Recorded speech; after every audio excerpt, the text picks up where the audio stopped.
Hey guys, it's Jeff Persinger, your mentor and trainer, and I want to talk to you about your home business. Whether you have a home business, whether you want to start a home business, whether you're looking into the home business industry. In fact, the home business industry is huge. It's crazy. It's billions of dollars annually in sales, and if you're with the right company, you can make a whole lot of money.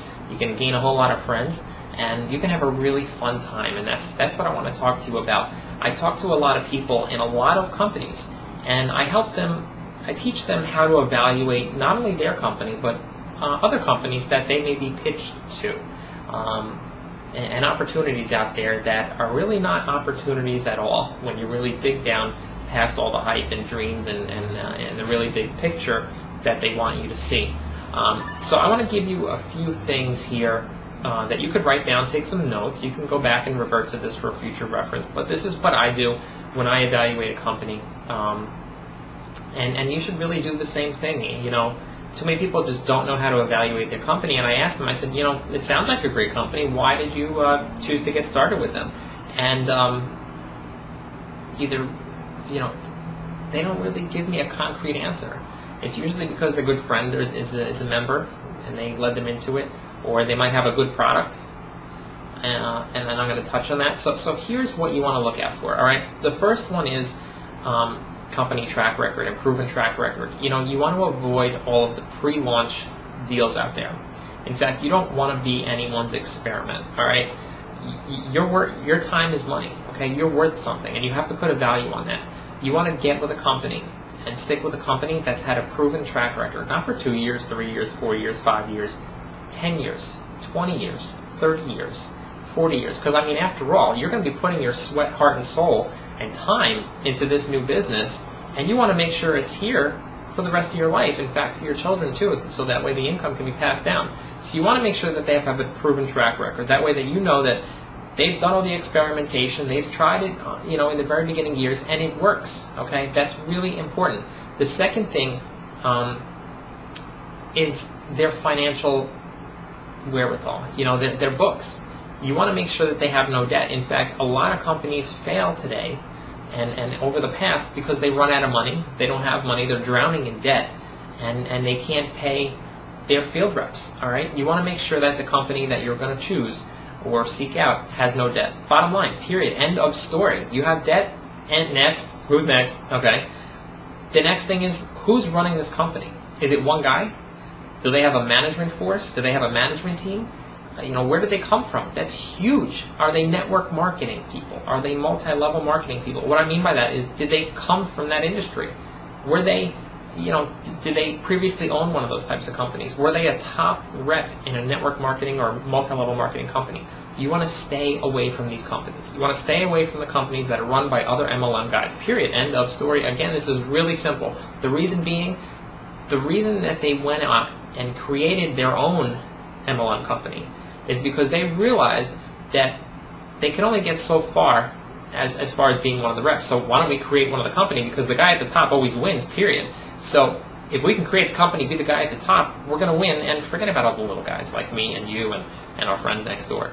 So again, you want guys that have come from Fortune 500 companies, big companies. They know how to run a company. They have business backgrounds. Okay, they know how to manage. They know how to create winning opportunities for everyone, not just the superstars in the industry. And that's important because me and you and the guy next door and everyone we're going to talk to, they don't have any multi-level marketing experience. In fact, the best people don't even have that experience because they have so many bad habits. All right? So it's really important. Okay? The next item is the product. The product that you're going to be working with has to be more than one. Has to be more than 2, 3, 4, or 5. All right, you need a conglomerate of products. All right, I'm talking, hundreds would be really good, in fact, because it's not just about the product. In fact, the product is super important. The products are important because they need to be of good quality. Number one, if they're poor quality, no one's going to buy it, so you have a problem right there. But number two, you have to make sure that people are buying these types of products already. Okay? You don't want to be in a position where you're going to approach somebody, whether it's your best friend, your neighbor, or a complete stranger on the phone or in person, and try and pitch them your product that, number one, they're not familiar with or they're not currently using. I mean, think about how easy it would be if they were already using your product, okay, just from another manufacturer, and you told them how good your product was, and you just asked them to give them a try, to give it a try. You know, what do they have to lose? I mean, nothing, I should hope. Okay, so if they're already using the product, all they have to do is switch to your product. They're already using it. They're not going to spend any more money, and that's the other thing. You want to make sure it's consumable. Okay, it's a necessity item. People, you know, products that people can't live without. I mean, this makes a lot of sense. I mean, think about it. If you want to make a whole lot of money, you really want to be in an industry when you're dealing with products and services that people are using already. You don't have to convince or sell them that they need it or yours. I mean, think how easy it would be. You know, I'm going to just take an example of, I don't know, toothpaste. I mean, who talks about toothpaste? But think about it. I mean, when's the next time you're going to stop brushing your teeth forever? I mean, it's never going to happen. As long as you're breathing, the blood is flowing, you're always going to be brushing your teeth, and so am I, thankfully. But if I wasn't brushing my teeth and I didn't use toothpaste, and somebody came to me and said, hey, you need toothpaste, that's going to be a pretty hard sell, don't you think? So you want to make sure that people are already using the products that you're working with. The next thing is, even though they're using the products, now you're going to entice them that they should at least try your product, okay? But let me tell you something, folks.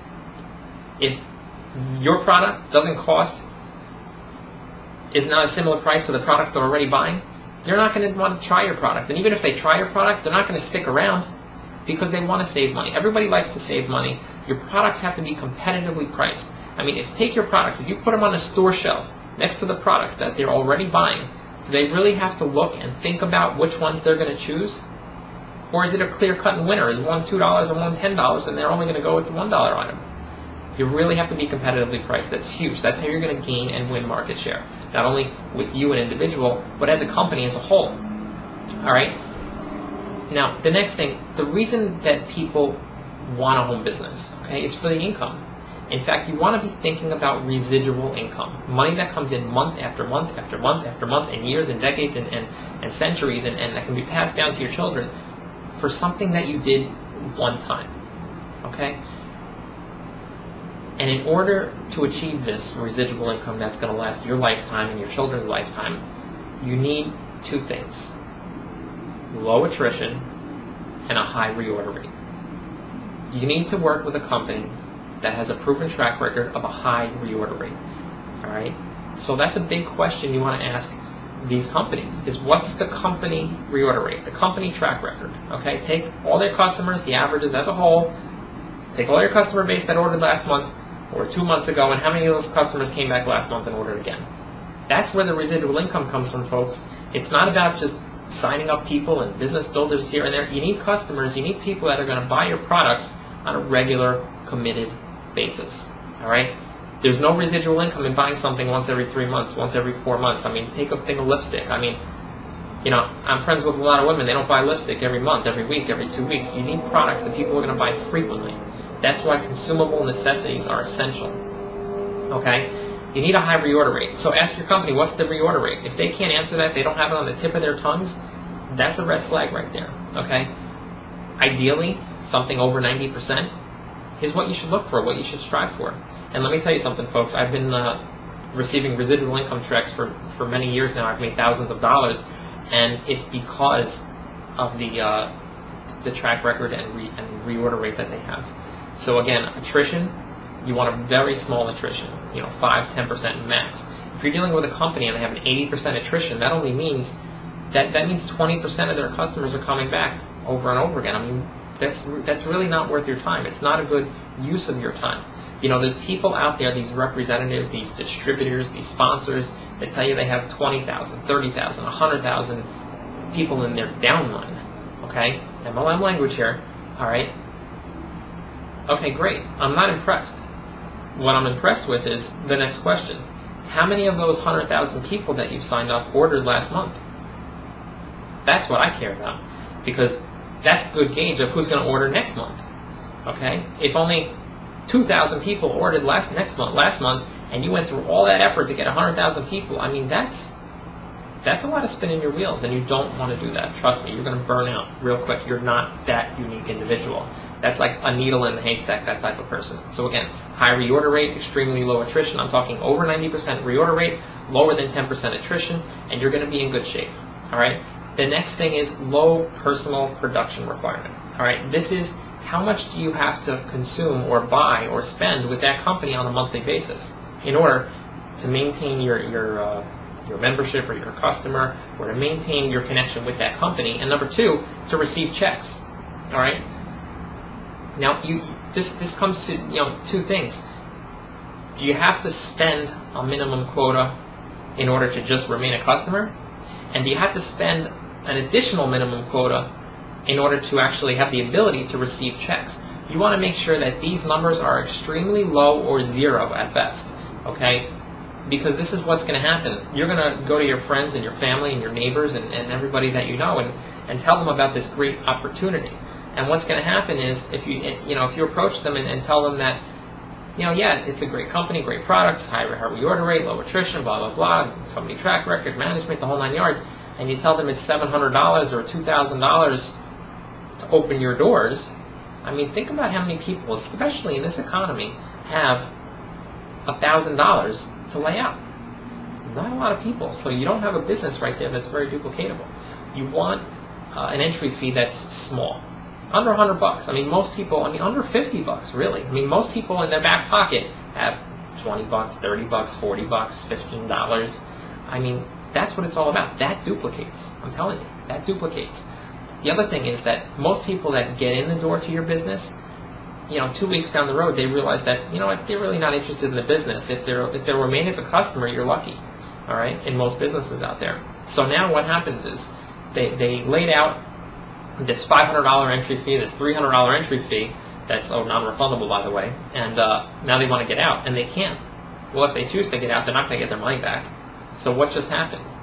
Now you just lost a good friend. Now you just became a member closer to the NFL club, and this is not National Football, folks. This is no friends left. And that's what happens when you work with a company that has a several $100 entry fee that's non-refundable that you can't get back. Not only that, you want to make sure that you have a monthly commitment dollar amount that's affordable, that people are already using. Now think about this. If you're working with a consumable type product that's competitively priced, that people are using anyway, and your company has, say, a $50, $60, $70 monthly requirement, and all they had to do was just, instead of buying that toothpaste, buy this toothpaste, spend the same amount of money, I mean, that's a no-brainer. There's really no decision to be made. So, again, that's just an example. You want to make sure that the monthly requirement is already put into their budget. They don't have to increase their budget to meet your monthly minimum requirement. That's huge. That's important. We're talking about duplication. You don't want to be out on the sidelines with this unique opportunity and business that can't duplicate easily, because your business is not going to grow very much at all, and you're not going to make the residual income, and your expectations are not going to be met. All right. The other thing is timing. Let's say your company's been around a long time, 50 years, 100 years, 20 years, 30 years, and you really want to look just not at the fact that they've been around a long time, but have they changed names a couple times? Why?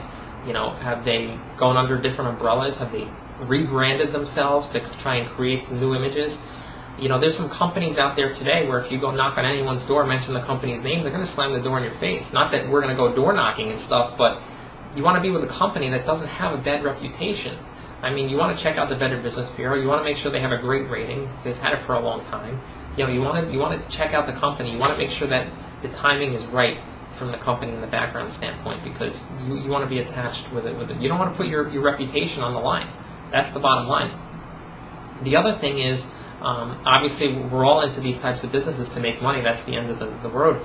And residual income, of course. Now, you want to make sure that the compensation structure and the compensation plan is not attached to any binary configuration or any breakaway configuration, because those types of compensation plans, even one-leg linear compensation plans, there's no there's no longevity. The problem is these plans are built for the guy at the top, the first one in to win and the last guy in to lose, and the heavy hitters to win and the average Joe to lose. Now you and I, we're average people, okay? We want to win.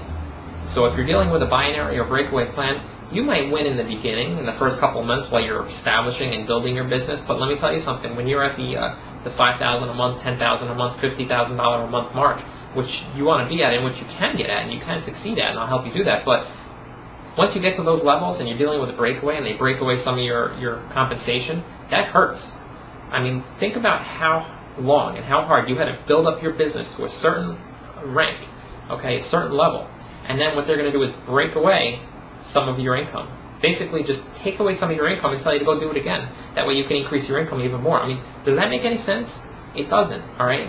And you also don't want to be in a position of a binary where you have, two streams of income here, and you have to make sure that both streams are very neck and neck at each other, because you might have somebody really strong on this one, somebody really weak over here, and now they're out of balance, and now your income is going to be really small. And trust me, I've talked to a lot of people, they're spinning their wheels, they're not making a lot of money because of the compensation plans. You want to have a compensation plan that creates a level playing field for everybody, all right? You have many streams of income, 10 to 20, and the residual income accounts for at least 80% of their income because it's reliable. If you're going to work with a company that's only stuck on bonuses, and the proportion of bonus to residual income is really small, and you take guys that have been in for a long time and you look at their percentage of income, of residual income to bonuses, is that a whack? I mean, that's not a residual income business that's going to last a lifetime. Again, it's all about residuals, and you want to make sure that you set yourself up from the beginning to make sure you succeed. You want to have all odds in your favor. That's the bottom line. And the other thing is risk. Most people out there are not entrepreneurs. Most people don't have business experience, and most people have never had their own business of their own. And basically, we're asking people if they'd like to have one of their own businesses, show them how to set themselves up in a home business and their own business. And the reality is a lot of people out there don't have what it takes, all right? They don't have the drive, the motivation. They don't have the persistence and the perseverance to keep going forward in the tough times.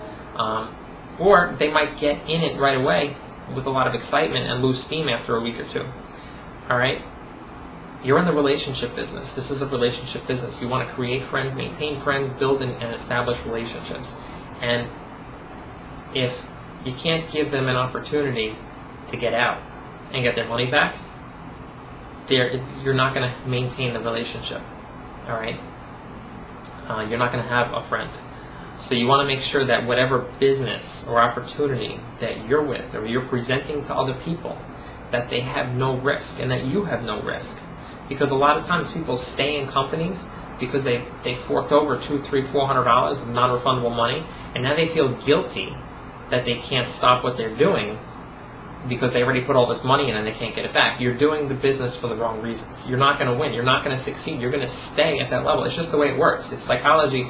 It's the way it works. Okay, you don't want to be forced into a business because of all the money that you laid out. You want to build a business because your heart is in it, because you like the products, you like helping people, you believe in the company works for you. They're doing things that makes a lot of sense. All right. So the bottom line is, you want to go through this checklist of things that I did when you're sitting down with other people. If they're in an existing company, you want to open your eyes, you want to open their eyes, and you don't want to sacrifice. You don't want to settle for second best.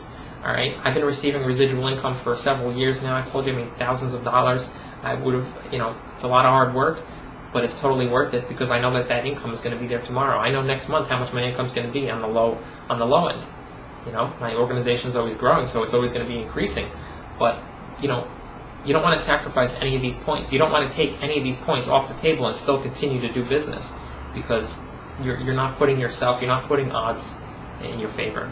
And we want to work with everybody out there, not just select people. And you want to be able to work with a company that has products where you can create niches for yourself. All right, maybe you want to go after a special market share or a special group of people. You want to make sure that you can do that. You don't want to be locked into one product or two products and that will only be available to one or two niches. Because what happens when one of those two niches dry up? What are you going to do now? Now your business is going to stall, and you're going to be in trouble. All right. So I hope you found value in this. I'm a mentor and trainer. I show people how to succeed in their businesses, how to market their businesses, how to generate leads. Sometimes they realize that they might not be in the best business for them. All right, and that's for them to realize, and for you to figure out and realize. So again, you want to do what makes sense for you.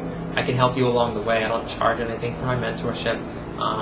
So give me a call. I look forward to talking with you. I love building relationships, meeting new people. I talk to people all over the world.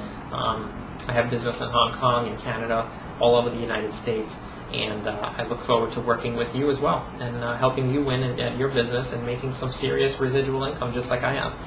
So give me a call, 914-497-1104. You can give me a call right there. My website that you see right there, whatismarketing.biz. That's my marketing website. I generate my leads on there. I mean, at the end of the day, I have an endless amount of prospects and people to call. I literally don't have enough time to call them all back. But hey, I guess life is pretty good. Can't complain. So anyway, I'll talk to you soon. Thanks for watching, and I look forward to speaking with you and helping you. See you at the top, guys. Ciao.